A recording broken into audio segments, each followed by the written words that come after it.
Jim, I think we probably address that during, 11. Okay. Yes, sir. Okay.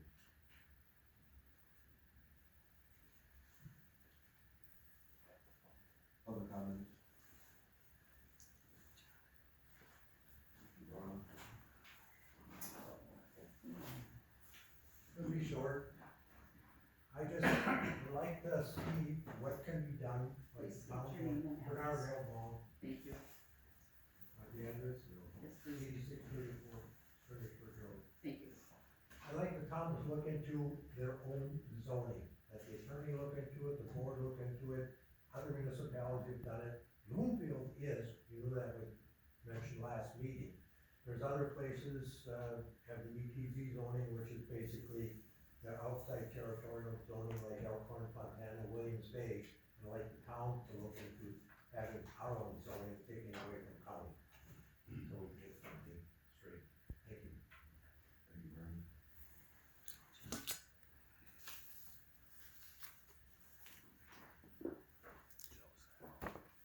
Other comments?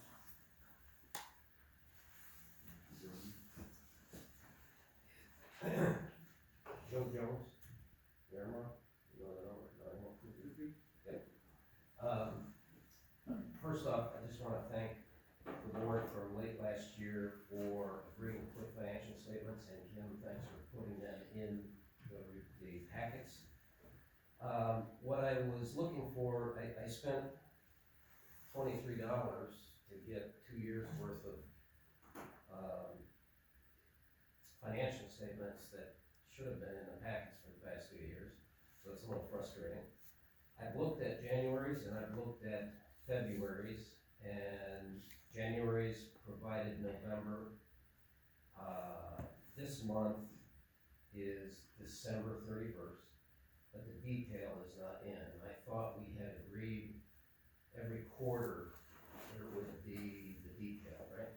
As I mentioned, the audit entries are not complete, Oh, so December is impacted, so it'll be in like next month Correct. after whatever. definitely.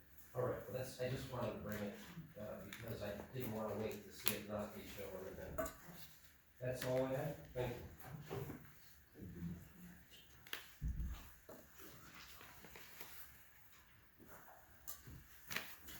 Other comments? Other comments, anyone?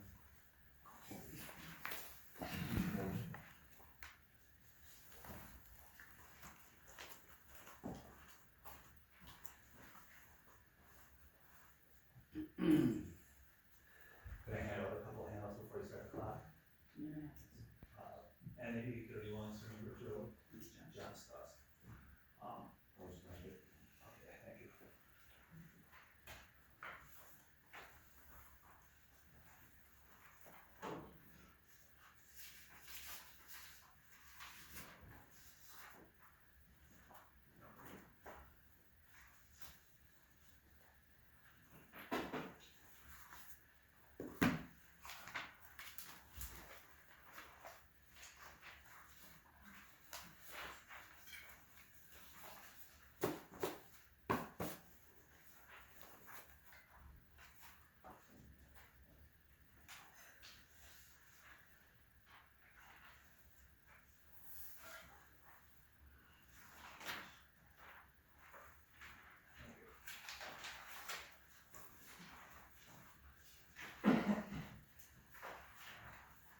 Ready, Joe? Good. All right, I'd like to speak on behalf of, agenda item 11B, discussion, only regarding the proposed shipping container ordinance. I gave out some handouts that I'd like to direct you to. One of the handouts is how this new proposed shipping container ordinance will affect the East Troy residents, all 4,000 plus of them, and the other one is a petition that I've been circulating, and that I have, several copies, page full, filled up, ready to go, which I will be turning in, shortly before the next town board meeting, when the town board plans on taking action on the proposed ordinance container. So, right now, it's already well known, you get 2% of your overall square footage of your property. On a 5-acre lot, you get, 3,650 square feet. If the new proposal goes through, you're gonna be, relegated relegated to 200 square feet versus a shipping container. And it goes by parcel, not size of a lot, it's just flat parcel, period.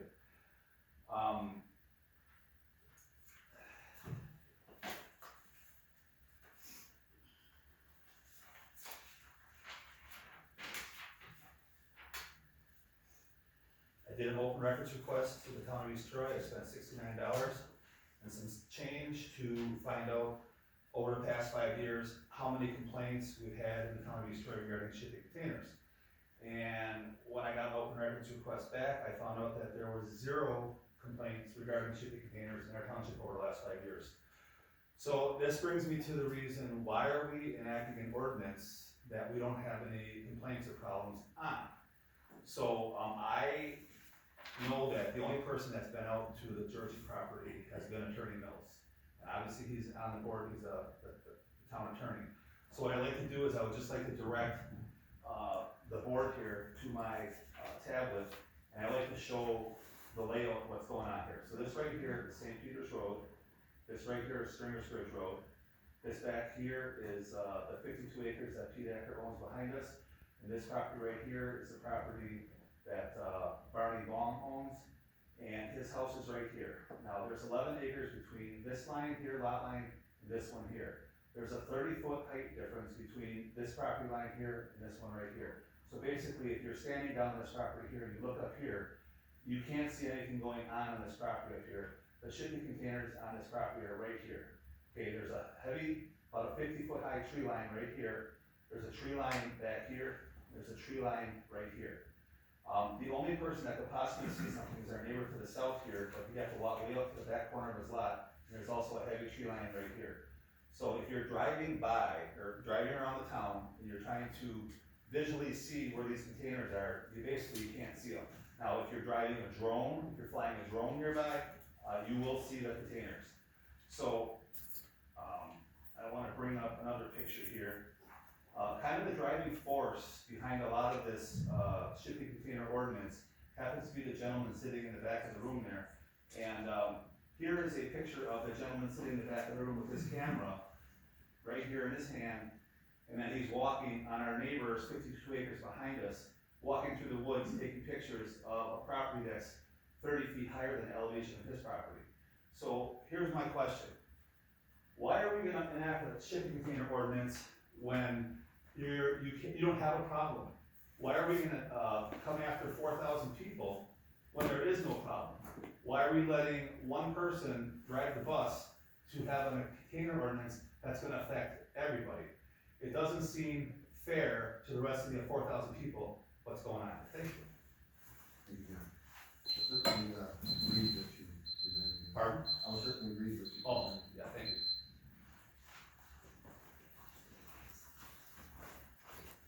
Other comments? Hi. W229 West Bay Road. Your name? Joseph Johnner. Just wanted to take an opportunity to introduce myself. I'm running for town board supervisor. I believe in the role of government, for the people, by the people, and striving for, and starting at a local level, with transparency. A lot of what's going on nationally at the federal level actually starts at the local level, I believe. And, I do believe that I can help make it more transparent here. Thank you. I am a veteran. I've served in the US Army, IT information technology specialist, and I am an engineer at Allen Integrated Control Systems in East Troy. So, thank you.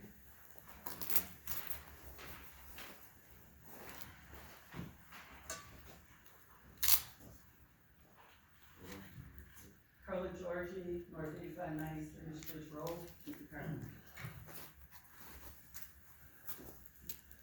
Now, this is all my opinion and my perception is about the proposed container ordinance. My perception was that Chief Gurecki asked to have current ordinances looked at for deficiencies, which the board approved Attorney Mills to do that. In my opinion, he was not approved to set new ordinances. This is why we need a written comprehensive plan to set new ordinances into law. There's a difference with updating current ordinances and having a new ordinance done. My observation with other ordinances was, for example, ATV was brought up at an annual meeting, discussed at a board meeting, approved, after the discussion for an ordinance to be drafted, discussed and then voted on. Drone ordinance, brought up at a meeting by a elector, discussed and dropped. No approval on drafting an ordinance. Container ordinance, again, in my opinion, current ordinances approved to be looked at, and a new potential ordinance should have been discussed separately and then approved or not approved to move forward. An old existing ordinance is totally different than a new proposed ordinance. Because the separation was not done, there was no discussion on it. It was written and given to the board with 4 days to look at. It was brought up for a possible vote that same day.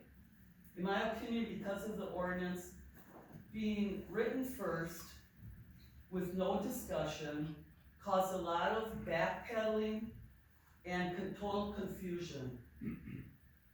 Second of all, I just wanna hand this out. This is another thing I was looking at, through an open book, open reference request.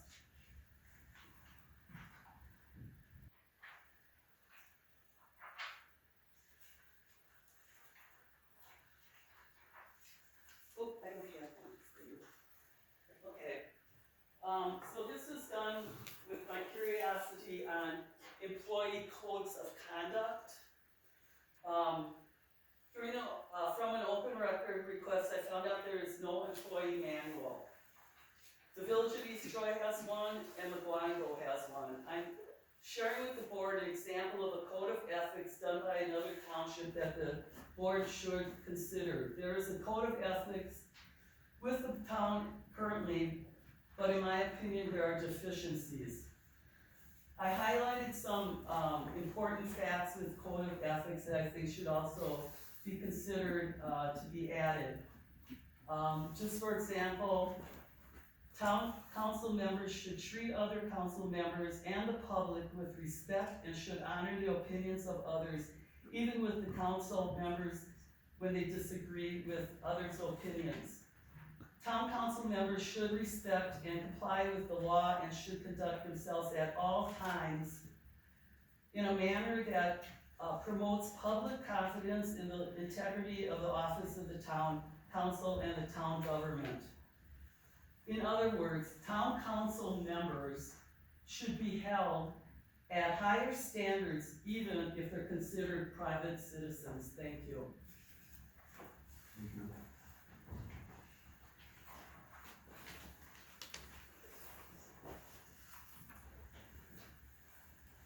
Anyone else? Almost everybody's worked on one thing. Nah. Name and address, please. Yes, Brad Beaumont, W1308 Buell Lake Road. I moved here in the end of 2013. In the first 6-7 years, barely ever lost power. This last year, this winter was just brutal. I understand We Energies was just busy. However, in the years leading up, I've had power go out just a few times, just for a couple days at a time. My reason for coming to this meeting is to ask if there's been any conversation to clear the trees from the roads and the lines, at least enough to the point where we don't have branches hanging over the power lines. And I'm not sure how that works with the Energies. I mean, I saw Splendid was down here when we had that snowstorm, and they were busy too. And again, that one was, I understood, that was a big deal. However, this last summer, our power was out for, I think, 5 days. So, whatever we can do, if any possibility to just, maybe on some, people's properties, but at least we can walk around and do some updates. I've worked with the Energies myself, I'm a maintenance manager for a mobile facility, and sometimes they'll help, they'll come out and they'll clean lines. So, that's just all I've got right now. Thank you. Todd, would you like to add any comments about your coordination with power companies, you know, at times you gotta call them, right? Yeah, I know where he's talking, I know where he lives. We've asked year after year after year for this section of Beulah Lane Road to get trimmed, and they say there's no need to. Call them again, there's no need to. Cause it's hanging over power lines, it's we Energy's responsibility to clear the power lines. But I don't know why they don't wanna come out and clear it, and obviously there's a need for it. Just like down from Barb's house, they've been called, many different roads they've been called on to come and trim. I know they contract with Asplin to do it, and they do certain parts of the state, certain times of the year, they can't be everywhere at once. But why, this one section that I've called the last 3 years in a row on, they haven't even touched.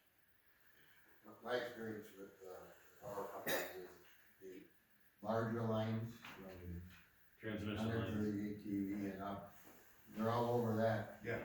Okay, but anything below that, it's honestly will not come out unless there's a problem, and that's not very proactive. Because there's obviously, you can go look and you can see that that's gonna be a problem. Oh, yeah. We do that one time. Okay, any other public comments? Anyone? All right, we're gonna move on here. Good input.